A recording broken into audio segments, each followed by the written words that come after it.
Here we are in my daughter's room and we're getting ready to build Coco's cage. Yay!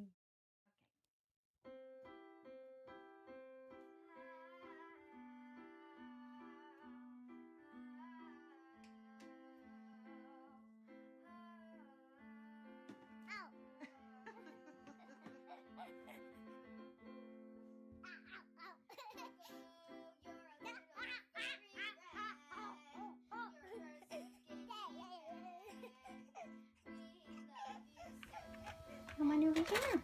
All right. So this is the final product. It's in place. We got the igloo.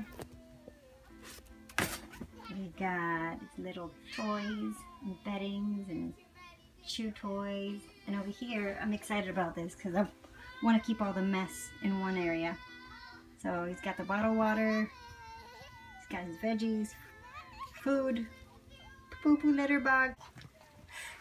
Mommy, I'll prepare it.